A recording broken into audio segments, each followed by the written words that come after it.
LT grade exam के common subject सामान्य अध्ययन में एक बार फिर से आप सभी लोगों का स्वागत है। पिछले वीडियो में 62 नंबर तक क्वेश्चन हो गए थे।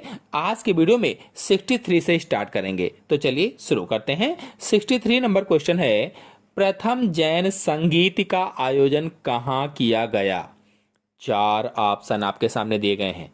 सोचिए और बताइए कौन सा ऑप्शन सही होगा। प्रथम जैन संगीत का आयोजन कहाँ किया गया? तो आंसर सही होगा इसमें से पाटलिपुत्र में किया गया था। बता दें कि पाटलिपुत्र को वर्तमान में पटना कहा जाता है, पटना। और इस संगीत की अध्यक्षता स्थूलभद्र ने की थी।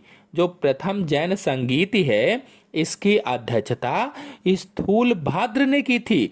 और यह संगीत मौर्य सम्राट चंद्रगुप्त मौर्य के शासन काल के दौरान हुई थी। नेक्स्ट क्वेश्चन है, प्रथम बौद्ध संगीत का आयोजन कहाँ किया गया? देखिए वो क्वेश्चन जैन संगीत था, ये क्वेश्चन प्रथम बौद्ध संगीत का आयोजन कहाँ किया गया? पाटलिपुत्र, कुंडलवन, वैशाली, राजगृह, कहाँ किया गया था? तो आंसर सही होगा इसमें से डी, राजगृह में किया गया था। आपको बता दें कि राजगृह को वर्तमान में राजगीर कहते हैं, राजगीर जो बिहार राज्य में स्थित है।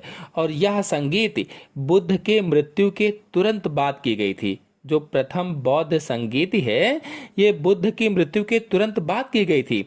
और इसकी अध्यक्षता भिक्षु महाकश्यप ने की थी, भिक्षु महाकश्यप ने।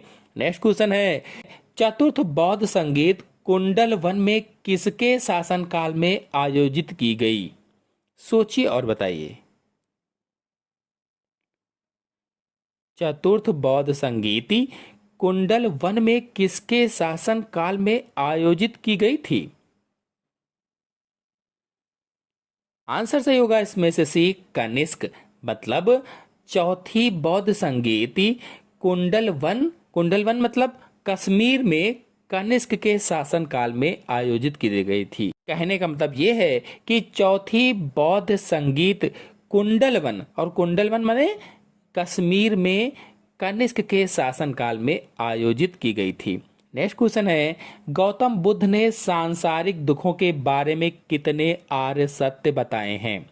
3, 4, 8, 5, कितने बताए हैं? सोचिए और बताइए। गौतम बुद्ध ने सांसारिक दुखों के बारे में कितने आर्य सत्य बताए हैं? तो आंसर सही होगा इसमें से बी, 4 बताए हैं। और वो 4 कौन कौन से हैं?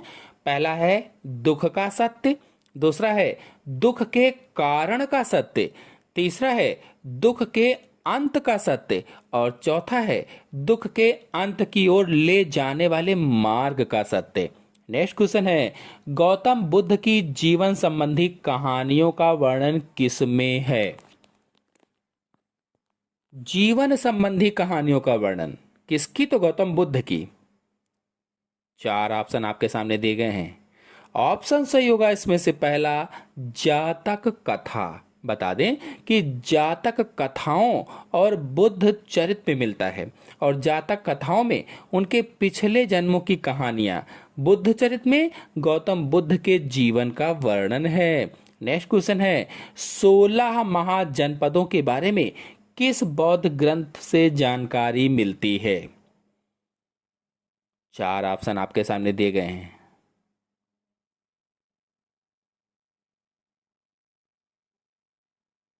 आंसर से होगा इसमें से पहला, अगुंतर निकाय। अगुंतर निकाय यानी 16 महाजनपदों के बारे में किस बौद्ध ग्रंथ से जानकारी मिलती है? तो अगुंतर निकाय से। बता दें कि जो अगुंतर निकाय है यह एक बौद्ध ग्रंथ है, बौद्ध ग्रंथ। और यह ग्रंथ सुत्त पिटक का हिस्सा है, सुत्त पिटक का। नेक्स्ट क्वेश्चन है, निम्न में से कौन सा युग्म सुमेलित नहीं है? इधर महाजनपद लिखे गए हैं और राजधानी इधर लिखी गई हैं। गंधार की राजधानी तक्षशिला तो होती है, बिल्कुल सही, सुमेलित है। अंग चंपा सही है बिल्कुल। मगध गिरिव्रज सही है बिल्कुल। कौशल मथुरा।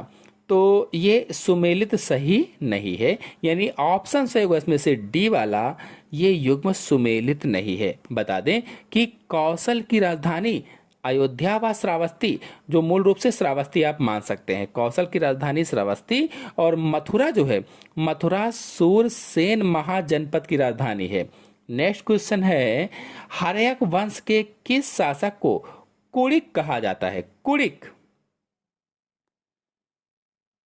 आपको अभी कुड़िक का अर्थ बताएंगे क्या होता है।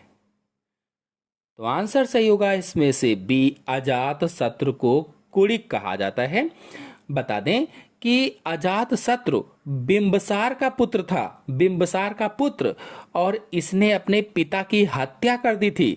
पिता की हत्या करके मगध की गद्दी संभाली थी, मगध की गद्दी, इसीलिए इसे कुड़िक कहा जाता है, क्योंकि कुड़िक का अर्थ होता है पितृहंता, जिसने पिता की हत्या की हो उसे ही कुड़िक कहा जाता है। नेक्स्ट क्वेश्चन है, पाटिलपुत्र नगर की स्थापना किसने की? पाटिलपुत्र नगर की स्थापना किसने की थी? सोचिए और बताइए कौन सा ऑप्शन इसमें सही होगा।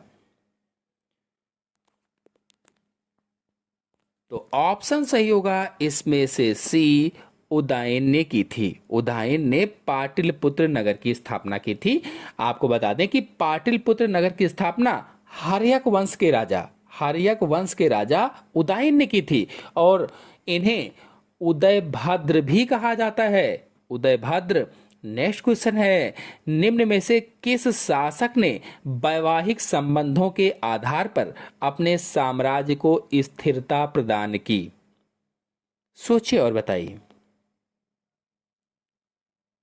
ऑप्शन सही होगा इसमें से पहला, बिंबसार ने। नेक्स्ट क्वेश्चन है, अवंती को मगध साम्राज्य में मिलाने का श्रेय किस शासक को जाता है? चार शासक लिखे गए यहां पर। अवंती को मगध साम्राज्य में मिलाने का श्रेय किस शासक को जाता है? तो आंसर सही होगा इसमें से सी, शिशुनाग को जाता है। बता दें कि शिशुनाग, शिशुनाग वंश का संस्थापक था, और इसने अवंत राज्य पर विजय प्राप्त की थी। नेक्स्ट क्वेश्चन है, काला अशोक की राजधानी कहाँ थी? काला अशोक की राजधानी कहाँ थी? वैशाली, राजगृह, चंपा, पाटलिपुत्र।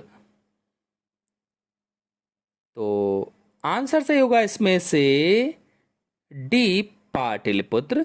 आपको बता दें कि कालाशोक ने अपने पिता शिशुनाग द्वारा स्थापित वैशाली से पाटलिपुत्र में राजधानी स्थानांतरित की थी, यानी पहले वैशाली थी, फिर पाटलिपुत्र हो गई थी, पाटलिपुत्र में राजधानी स्थानांतरित की थी। नेक्स्ट क्वेश्चन है, निम्न में से किस शासक को सर्व छत्रांतक अर्थात क्षत्रियों का नाश करने वाला कहा गया है?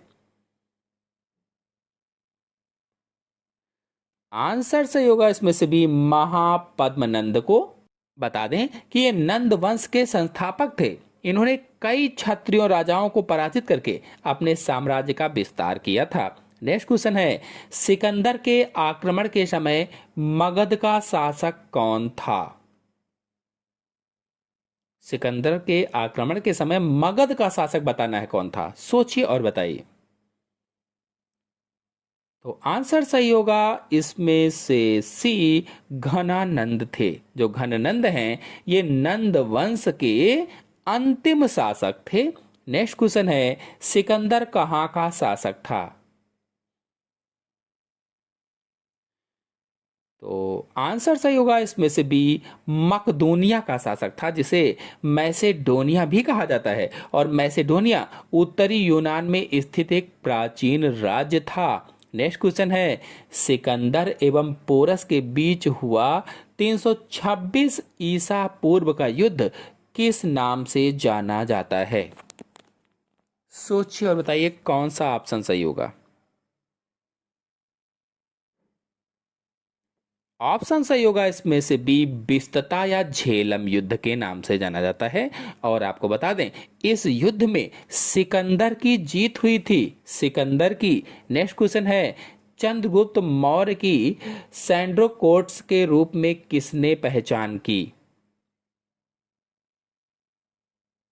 चार ऑप्शन आपके सामने दिए गए हैं, एक ऑप्शन सही है, कौन सा सही होगा? आंसर सही होगा इसमें से बी, विलियम जोन्स ने की थी। नेक्स्ट क्वेश्चन है, चंद्रगुप्त मौर्य का प्रधानमंत्री कौन था? चंद्रगुप्त मौर्य का प्रधानमंत्री बताना है। तो हम सभी लोग जानते हैं इसमें ऑप्शन सही होगा पहला, चाणक्य थे। नेक्स्ट क्वेश्चन है, चंद्रगुप्त मौर्य ने नंद वंश के किस शासक को समाप्त कर मौर्य वंश की स्थापना की थी? तो आंसर सही होगा इसमें से डी, घनानंद। जो चंद्रगुप्त मौर्य हैं, नंद वंश के जो घनानंद थे, इनको समाप्त करके मौर्य वंश की स्थापना की थी। नेक्स्ट क्वेश्चन है, प्रसिद्ध यूनानी राजदूत मेगस्थनीज किसके दरबार में रहता था? मेगस्थनीज किसके दरबार में रहता था? तो आंसर सही होगा इसमें से पहला, चंद्रगुप्त मौर्य के दरबार में। नेक्स्ट क्वेश्चन है, कौटिल्य की विश्व प्रसिद्ध रचना है। कौटिल्य की विश्व प्रसिद्ध रचना कौन सी थी? तो आंसर सही होगा इसमें से भी, अर्थशास्त्र। नेक्स्ट क्वेश्चन है, इंडिका किसकी रचना है? इंडिका, सोचिए और बताइए। तो आंसर सही होगा इसमें से सी, मेगस्थनीज की रचना है। नेक्स्ट क्वेश्चन है, निम्न में से कौन सा कथन असत्य है? 4 कथन लिखे गए हैं, कौन सा असत्य है? तो आंसर सही होगा इसमें से डी, उपरोक्त में से कोई भी नहीं। नेक्स्ट क्वेश्चन है, यूनानियों ने किसे आमित्रोचेट्स कहा? आमित्रोचेट्स किसे कहा था? चंद्रगुप्त मौर्य को, अशोक को, बिंदुसार को, कुणाल को, किसको कहा था? आंसर सही होगा इसमें से सी, बिंदुसार को आमित्रोचेट्स कहा था। तो आज के अंक में इतना ही। आशा है आपको सभी क्वेश्चन अच्छे से समझ में आ गए होंगे। समझ में आ गए हो तो वीडियो को लाइक कीजिए, अपने सभी दोस्तों में शेयर कीजिए। चैनल पर पहली बार आए हैं तो चैनल को सब्सक्राइब भी कर लीजिए। धन्यवाद।